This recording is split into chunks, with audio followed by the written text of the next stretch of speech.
एक बार दो मुसाफिर एक साथ किसी मंजिल के लिए निकले। एक का नाम था लाभ सिंह और दूसरे का नाम था संतोष सिंह। दोनों एक साथ सफर कर रहे थे। दोनों में स्वभाव का फर्क था। जहाँ संतोष सिंह अपने नाम की तरह ही संतोषपूर्ण जीवन जीने वाला और दयालु था, तो लाभ सिंह स्वभाव से बहुत कंजूस और लालची स्वभाव का व्यक्ति था। दोनों कई दिनों से लगातार सफर कर रहे थे, इसलिए थकान और भूख से दोनों की हालत खराब हो गई थी। दोनों चलते चलते एक गांव तक आ पहुंचे। वहां उन्होंने एक गरीब साधारण सी बूढ़ी औरत के घर पर जाकर उसे आराम करने के लिए पूछा। बूढ़ी औरत स्वभाव से अच्छी थी। उसने दोनों को आराम करने की जगह दी और उनकी हालत खराब देखकर उन्हें खाना भी खिला दिया। बूढ़ी औरत ने दोनों से काफ़ी बातें की और बातों ही बातों में उसे पता चल गया कि दोनों एक लंबे सफ़र के लिए निकले हुए हैं। अगले दिन जब दोनों मुसाफिर अपने सफ़र के लिए जाने लगे, तब बूढ़ी औरत ने दोनों को सफ़र में खाने के लिए रोटियां बांध कर दी। बूढ़ी औरत ने संतोष सिंह को 3 रोटियां बांधी और लाभ सिंह को 2 रोटियां। उसने ऐसा इसलिए किया क्योंकि उनके साथ की गई बातों से वह दोनों के स्वभाव को अच्छे से जान चुकी थी। दोनों अपने सफर में आगे बढ़े। तब लाभ सिंह ने संतोष सिंह से बोला, देखो उस बूढ़ी औरत ने मेरे साथ कैसा पक्षपात किया है। उसने तुम्हें 3 रोटियां और मुझे सिर्फ 2 रोटियां दी हैं। संतोष सिंह ने उसे समझाते हुए कहा, कोई बात नहीं दोस्त, यह 5 रोटियां हम दोनों के लिए काफ़ी हैं। शायद हम इतना खा भी ना पाए। अगर तुम्हें लगेगा कि तुम्हें और चाहिए तो हम दोनों मेरी तीसरी रोटी को आधी आधी बांटकर खा लेंगे। दोनों ने अपना सफ़र जारी रखा। अगले दिन वो एक जंगल के पास तालाब देखकर वहाँ आराम करने के लिए रुके और वहीं पर उन्होंने अपनी रोटियां खाकर पानी पीकर थोड़ा आराम करने का मन बनाया। उन दोनों ने अपनी रोटियां खानी शुरू ही की थी, तभी वहाँ एक और तीसरा मुसाफिर जिसका नाम आनंदलाल था आ गया। आनंदलाल दोनों से बोला, दोस्तों मैं बड़े लंबे सफ़र पर निकला हूँ और अब इस बड़े जंगल में पूरे 40 घंटों से सफ़र कर रहा हूँ। यहाँ आसपास कोई घर नहीं है जिससे मैं खाने के लिए मांग सकूं। अगर आप लोग मुझे अपना खाना दे दें तो मैं उसका मोल जरूर चुका दूंगा।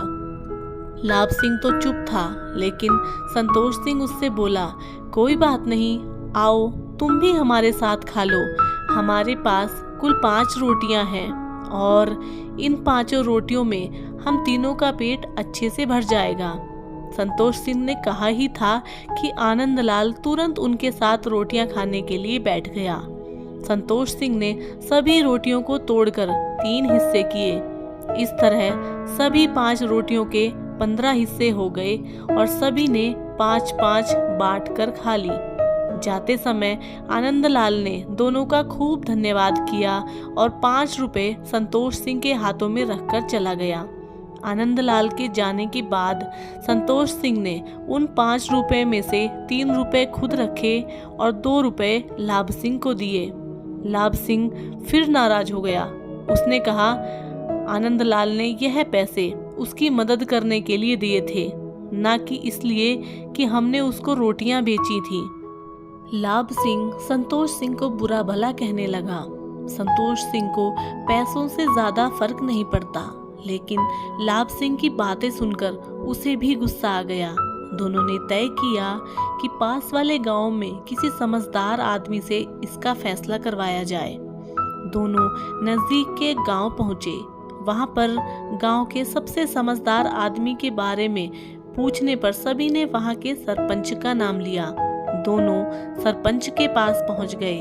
सरपंच ने दोनों की बातें सुनी और परिस्थिति को समझा और लाभ सिंह को कहा, तुम्हें जितने रुपए मिलने चाहिए थे उससे ज्यादा मिले हैं, इसलिए तुम 1 रुपया संतोष सिंह को दे दो। लाभ सिंह चौंक गया। उसने सोचा कहाँ वो ज़्यादा रुपए पाने के सपने देख रहा था और सरपंच ने तो उससे 1 रुपया संतोष सिंह को देने के लिए कह दिया।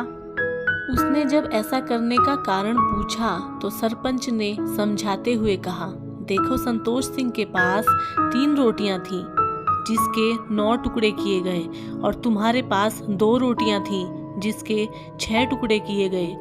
तुमने अपने 6 टुकड़ों में से खुद ने 5 टुकड़े खाए और बचा हुआ सिर्फ 1 टुकड़ा ही तुमने आनंदलाल को दिया, यानी कि आनंदलाल को बाकी के 4 टुकड़े संतोष सिंह ने दिए।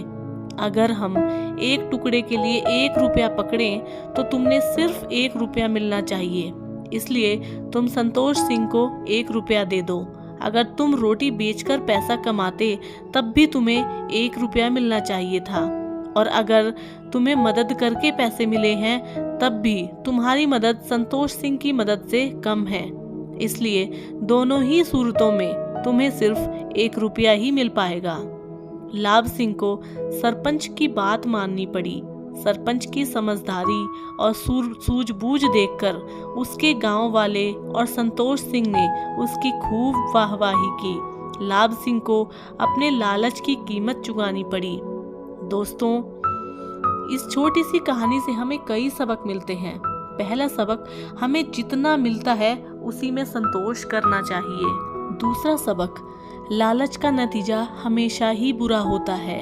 तीसरा सबक, हम हर परेशानी को समझदारी, सूझबूझ और अलग नजरिए से हल कर सकते हैं। तो दोस्तों, मैं उम्मीद करती हूँ आज की ये कहानी आपको पसंद आई होगी। अगर पसंद आई है तो आप हमारे चैनल आशु स्टोरी ऑफिशियल को सब्सक्राइब कीजिएगा, वीडियो को लाइक कीजिएगा और अपने दोस्तों और अपने परिवारजनों के साथ में साझा कीजिएगा। हम आपसे मिलते हैं कल एक और नई और इंटरेस्टिंग वीडियो के साथ। तब तक के लिए नमस्कार, जय हिंद।